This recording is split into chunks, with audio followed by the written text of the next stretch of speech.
Hey, there's Wisconsin Wine Guy. I'm back with another wine review.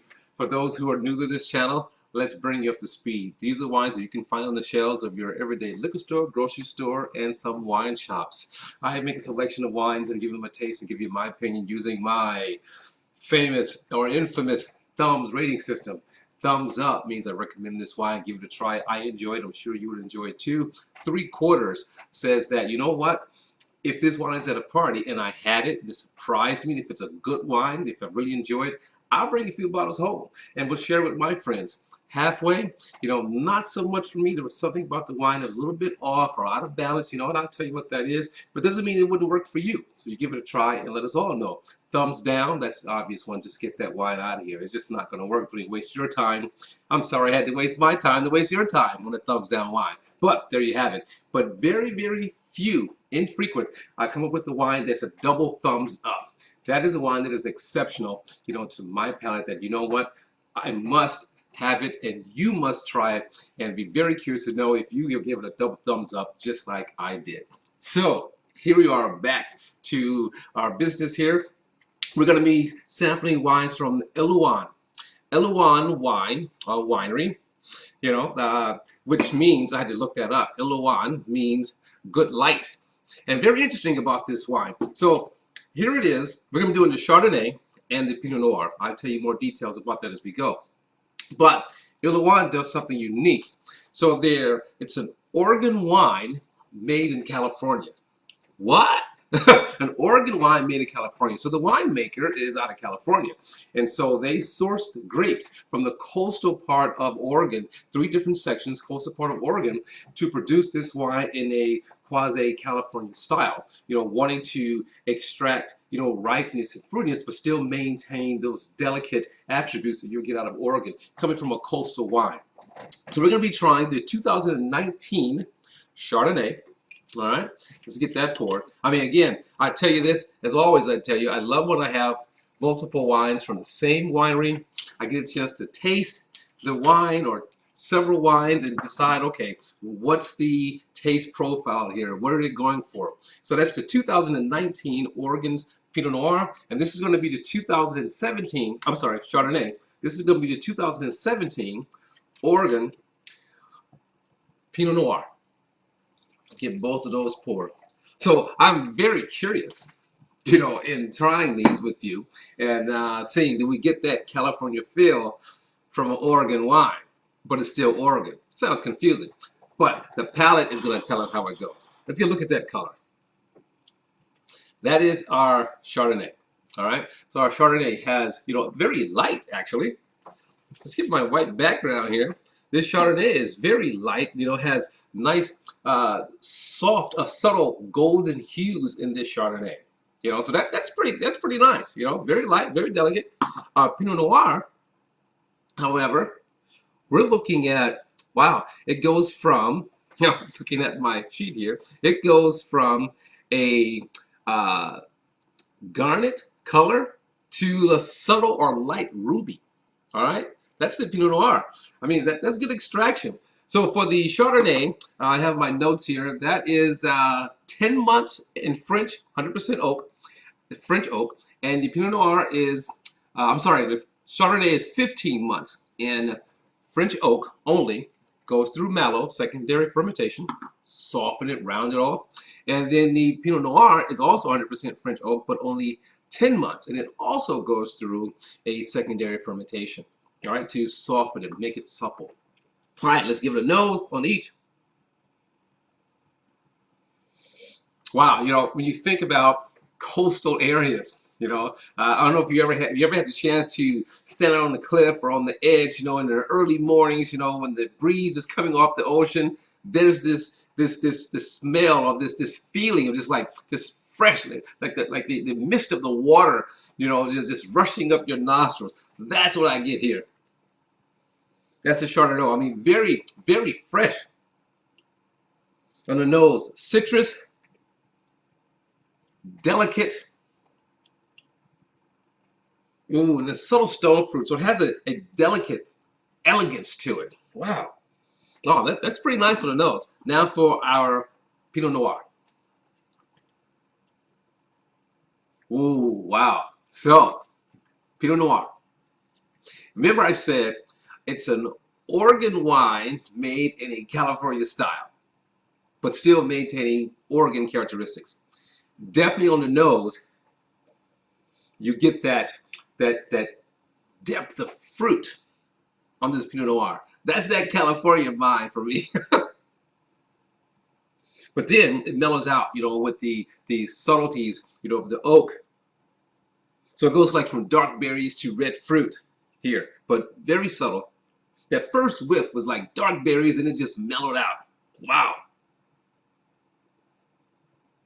But you definitely, you know, can get that feel of where the oak is playing a part in here. It's not strong, you know, but it's just right there. Same with the Chardonnay, but very delicate.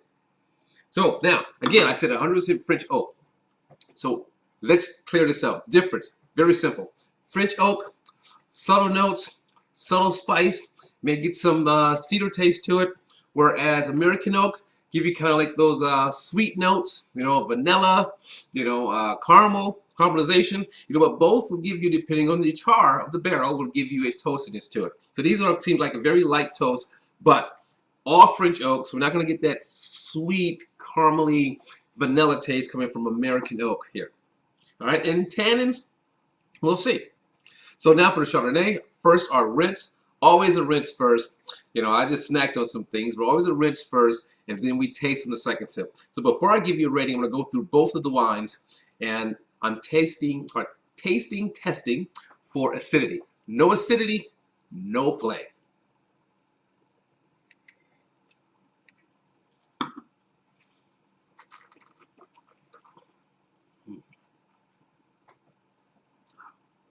Wow.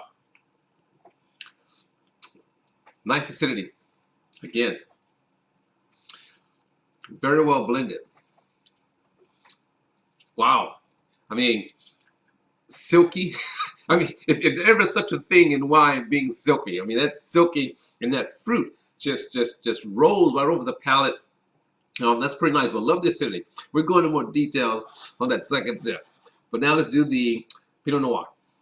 Hopefully that doesn't kill the Pinot Noir. So we'll do 2 rinses on the Pinot Noir, just in case.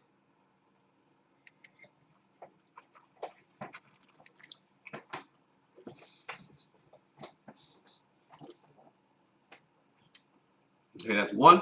We'll do 1 more.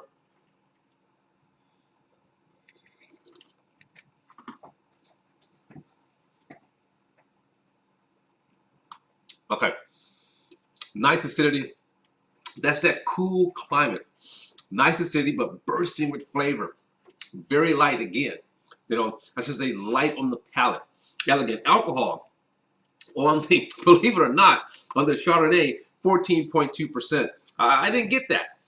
Now on the Pinot Noir, we are looking at 13.6, almost 13.5% alcohol. So there's more alcohol in the Chardonnay than on the Pinot Noir. But it's not alcoholic, I find, on the taste. So now let's give it a second taste and get to the score. Man, that nose, you know, that citrus nose. You're going with lemon or zest. Wow.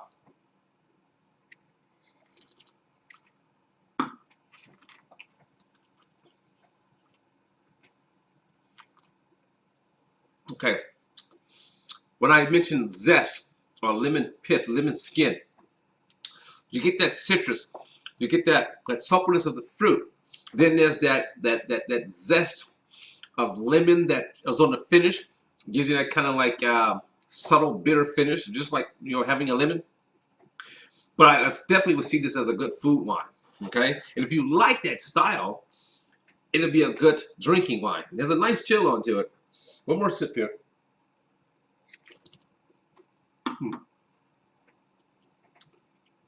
I love all the elements on my mouth. You just let it rest and just slowly, you know, gravitate across your palate.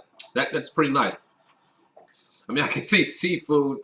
I can probably see oysters with this one. There isn't that rich creaminess. It has a nice little minerality to it, but nice, not say minerality, but more steely taste to it, you know? Very nice. crisp. Now for the Pinot Noir.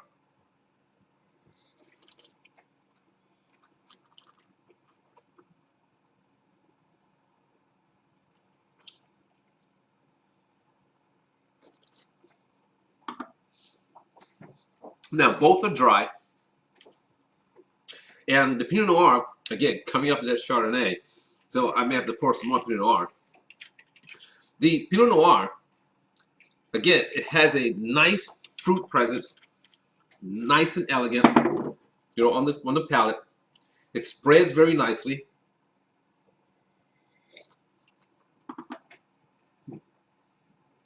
But again, probably make a perfect food partner, this particular wine, these particular wines here. So here we go. Chardonnay, we're going to do them both together because I already have it set. Chardonnay, Pinot Noir, Elouan, 3/4. All right, 3/4 on both of these. You know, they have a lot going for them. I mean, I like the potential. I like the mouthfeel. I'm instantly thinking about food. It makes my mouth water. You know, and it's very elegant to drink. So 3/4 on both of these. You know, I'm going to enjoy these wines, and I hope you find enjoyment in these wines as well. So there you have it. Your Wisconsin wine guy. Wow, saying as always, let your palate be the guide when selecting your wine. And I'll see you next time. Ciao.